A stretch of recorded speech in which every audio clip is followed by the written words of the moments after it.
Hi viewers, welcome to ఆదాన్ మరోకోణం. నేను ప్రసాద్. హైకోర్టునే మోసం చేసిన బోరుగడ్డ అనిల్ గుర్తున్నాడా? చాలా కాలం అవుతుంది కదా అతని గురించి మాట్లాడుకొని. సో మొత్తానికి ఒక సెన్సేషన్ అయితే చేశాడు. అసలు మామూలుగా బోరుగడ్డ అనిల్ ఏం చేసినా సెన్సేషనే. ఇప్పుడు తాజాగా ఆయన హైకోర్టునే మోసం చేసే స్థాయికి ఎదిగాడు అనమాట. సో ఇంతకీ ఏం చేశాడు ఏంటి అనేది అని తెలియజేస్తాను. దానికంటే ముందుగా బోరుగడ్డ అనిల్ పైన మీ అభిప్రాయం ఏంటి అనేది కామెంట్ సెక్షన్లో తప్పకుండా తెలియచేయండి. ఇక విషయం ఏంటి అంటే, బోరుగడ్డ అనిల్ ఆయన పైన కేసు నమోదైంది కదా అనంతపురం 4th టౌన్ పోలీస్ స్టేషన్లో. ఆ కేసు నమోదైన దానిలో భాగంగా ఆయన జైల్లో ఉన్నారు. సో రాజమండ్రి జైల్లో ఉన్న అతను మొన్న ఫిబ్రవరి 14వ తేదీన ఒక పిటిషన్ దాఖలు చేశారు, తనకు బెయిల్ మంజూరు చేయాలి. అది కూడా ఎందుకు? తన తల్లి పద్మావతి అనారోగ్యంగా బాధపడుతుంది అని చెప్పేసి. సో ఈ క్రమంలో తన అవసరం చాలా ఉంది అని, పైగా ఆ పద్మావతికి తన ఏకైక కొడుకునని. సో ఇటువంటి తరుణంలో తనకి మరి అనారోగ్యరీత్యా ఇబ్బంది పడుతుంది కాబట్టి తనకి సహాయం కోసం ఉండాలి అని చెప్పేసి ఆయన బెయిల్ పిటిషన్ దాఖలు చేశారు.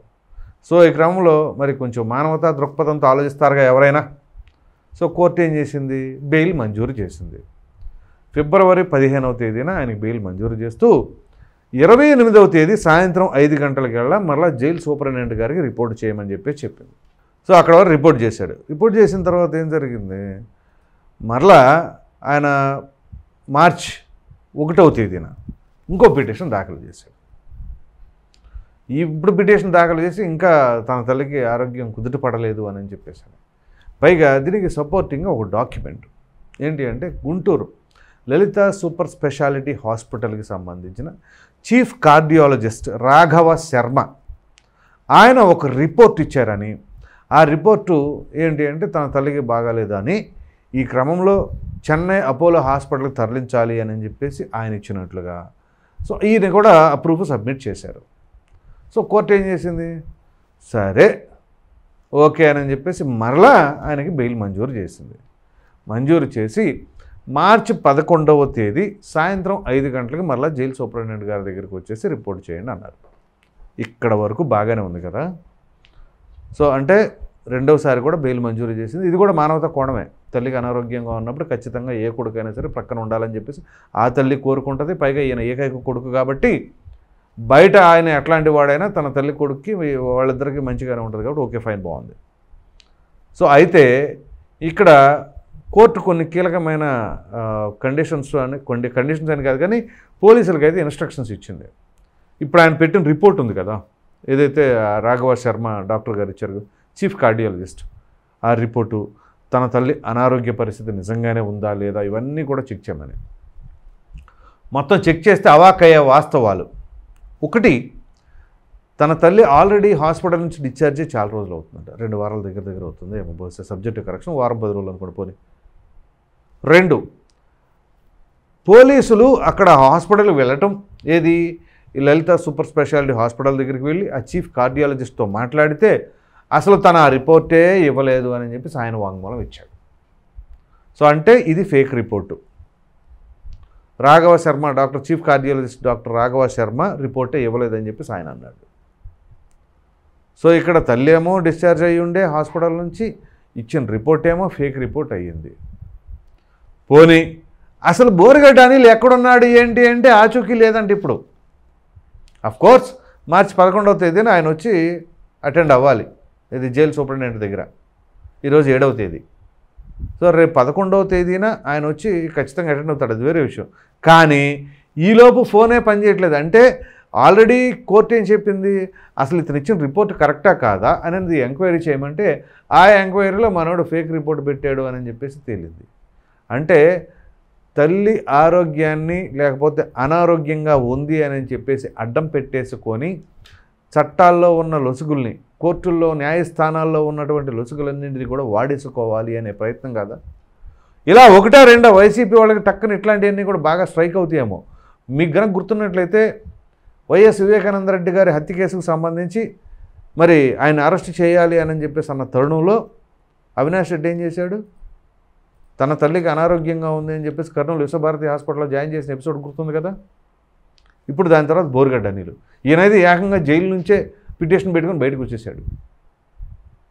సో దీన్ని బట్టి ఏం చెప్పాలి మీకు అర్థమవుతుంది ఇప్పుడు మనకి ఏం చేయాలి ఇక. అదే ఈ వ్యక్తి జగన్మోహన్ రెడ్డి గారి హయాంలో హ్యాంగర్ గుండా షర్టు తీసేస్తాను, వేసుకొని వచ్చేస్తే 5 నిమిషాలు, చిటికెత్తే 1/2 నిమిషము అన్న వ్యక్తి ఏమైంది? ఆ చిటికలు, ఆ హ్యాంగర్ గుండా షర్ట్లు, వాడిని వీడిని అసలు మామూలుగా కాదు. ఆ భాష, ఆ పదజాలం ఒక్కసారి మీరు అది బ్రెయిన్లో గుర్తు చేసుకోండి ఎట్లా ఉంటుందో. లేవలేని ముసలమ్మ కూడా ఆవిడ చేతిలో ఉంటుంది కదా కర్ర, ఆ కర్ర పెట్టి లాగి 4 పీకాలు అనిపిస్తుంది అనమాట.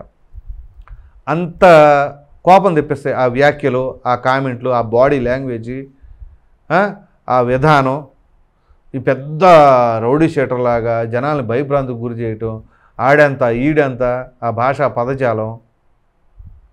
అదే అంటుంది పాపం ఊరకనే పోదు, కరెక్ట్ ఆఫీసర్ తగిలినప్పుడు కారేదో ఇదో ఉంటుంది సినిమాలో డైలాగు. ఆ తరహాలో ఇప్పుడు ఈ విధంగా ఉంటుంది అనమాట. పోనీ వైసీపీ వాళ్ళు ఏం చేస్తారు? మాకు సంబంధం లేదు అంటారు, కానీ ఒక్కడో చర్యలు తీసుకోరు. అదేమిటంటే ఎవరు ఫిర్యాదు చేశారంట, ఫిర్యాదులు ఇస్తే తీసుకున్నారా? సో ఇది బోనస్ అనమాట వైసీపీకి. అప్పుడు బోరగడ్డలు అనిల్ అనేవాడు బోనస్సు. సో ఆ బోనస్ని బ్రహ్మాండం క్లెయిమ్ చేసుకుని అక్రమ అరెస్టులు అది ఇది అని చెప్పేసి వాళ్ళ అంబటి రాంబాబు గారు చెప్తున్నారు చూసారా, అక్రమ అరెస్టులు అది ఇదని. అసలు మనోడు మాట్లాడేదే దరిద్రం, దౌర్భాగ్యం. ఇట్లాంటి వాళ్ళందరినీ కూడా భుజాన్ని వేసుకుని తిరుగుద్దు వైసీపీ. ఎందుకు తిరుగుద్దో అర్థం కాదు. వైసీపీ ఎవరినైనా భుజాన్ని వేసుకుంది అంటే ఆడి చరిత్ర క్లోజ్, గుర్తుంచుకోండి.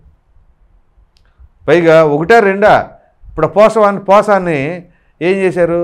భుజాన్ని వేసుకొని పోసాన్ని అరెస్ట్ చేస్తారా, ఆయన తప్పు మాట్లాడా, మరి అలాగైతే పవన్ కళ్యాణ్ మాట్లాడింది ఏంటి, పట్టాభి మాట్లాడింది ఏంటి అని పట్టాభిని వదిలేశారా? ఇప్పుడు పోసానికి ఏమైంది? రోజుకో ఊరు ట్రాన్స్ఫర్. ఈ పోలీస్ స్టేషన్ నుంచి ఆ పోలీస్ స్టేషన్కి, ఆ పోలీస్ స్టేషన్ నుంచి ఈ పోలీస్ స్టేషన్కి జిల్లాలు దాటి వెళ్ళాల్సి వస్తుంది. అవసరమా ఈ వయసులో? సో బోరగడ్డ అనిల్ అతని పనేదో అతను చేసుకునేదానికి ఇవాళ ఎక్కడ లేని అన్ని తీసుకొచ్చుకొని నెత్తిన వేసుకొని జగన్మోహన్ రెడ్డి గారు తప్ప ఇంకెవరు లేరు ప్రపంచంలో నాయకులు అన్నట్టుగా నీకు అనిపిస్తే అంతవరకు చేసుకో. కానీ నేను జగన్మోహన్ రెడ్డి గారి చుట్టాన్ని, జగన్మోహన్ రెడ్డి నాకు ఏం చెప్తే అదే, ఆయన ఒకసారి ఆదేశాలు ఇస్తే ఆయన ఎందుకు ఇస్తాడు ఆదేశాలు? ఒకవేళ ఇచ్చాడు అనుకో, అది ఆ కేసు మెడకు జగన్మోహన్ రెడ్డి గారి మెడకు కూడా చుట్టుకుంటుంది ఇప్పుడు. ఇక అది బోరగడ్డ అనిల్తో పాటు ఇక ఆయన కూడా ఊబిలో లాక్కిలిపోవడానికి ఇక అది అందుకు ఉపయోగపడాలి తప్ప ఇంక వేరే ఏముండదు. సో ఇట్లాంటి వాళ్ళందరూ కూడా తయారయ్యి మొత్తానికి ఆయన కష్టం పడి కొన్ని వేల కిలోమీటర్లు చేసి పార్టీని బలంగా తీసుకొచ్చి అధికారంలోకి వచ్చినందుకు గాను ఆ అధికారాన్ని అందరూ బ్రహ్మాండంగా వాడేసుకున్నారు.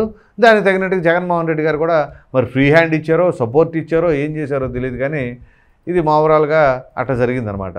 సో ఇప్పుడేమైంది? తన తల్లి పద్మావతికి అనారోగ్యంగా ఉంది అది ఇది అని చెప్పేసి హాస్పిటల్లో ఫేక్ రిపోర్ట్లు, మరి పైగా మల్టీ సూపర్ స్పెషాలిటీలు ఇంకొక డాక్టర్ గారి దగ్గర నుంచి ఇప్పుడు వాంగ్మూలం కూడా ఇచ్చేసారు, ఇదిగో మనం ఏమి ఇవ్వలేదు అని చెప్పేసి వాళ్ళు చెప్పారు. సో ఇప్పుడు ఎట్లా ఉండబోతుంది? ఆల్రెడీ మనోడికి ట్రీట్మెంట్ మరి ఎట్లా ఉంటుందో ఏమో. ఒకసారి మాత్రం బిర్యానీ పెడుతున్నారు అని చెప్పేసి అవి ఒక సోషల్ మీడియాలో చక్కర్లు కొట్టినాయి. ఇక ఆ దెబ్బకు కానీ అప్పటి నుంచి కొంచెం జాగ్రత్తగా ఉన్నట్టున్నారు పోలీసులు.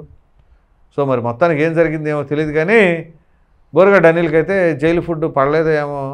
మరి మొన్నటిదాకా చక్కగా దిట్టంగా ఉండే వ్యక్తి వాళ్ళ బాగా బక్షిక్కిపోయాడు.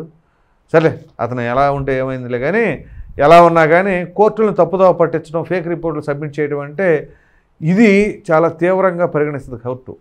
మరి అటువంటి తరుణంలో ఈ పరిస్థితి ఏ విధంగా ఉండబోతుంది అంటే, గోడితో పోయేదాన్ని గొడ్డల దాకా తెచ్చుకుంటున్నాడా?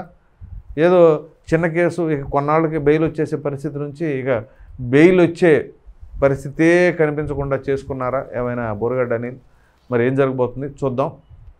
ఇది పరిస్థితి. ఈ వీడియో కనుక మీకు నచ్చినట్లు లైక్ చేయండి, షేర్ చేయండి. అదేవిధంగా హైకోర్టునే మోసం చేసిన బోరగడ్డ అనిల్ మరి అతని మేధావితనం అంతా కూడా ఈ యొక్క కేసులకు సంబంధించిన దాంట్లో ఉపయోగిస్తున్నాడా, అలాగే ఆ ఫేక్ రిపోర్ట్లు ఏదైతే సబ్మిట్ చేశాడని చెప్పేసి నేను ఇప్పుడు విశ్లేషించాను. దానిపైన మీ అభిప్రాయాన్ని కామెంట్ సెక్షన్లో తప్పకుండా తెలియజేయండి. మరిన్ని వీడియోస్ కోసం మన ఆదాయం ఛానల్ని సబ్స్క్రైబ్ చేయడం మాత్రం మర్చిపోకండి. Thank you.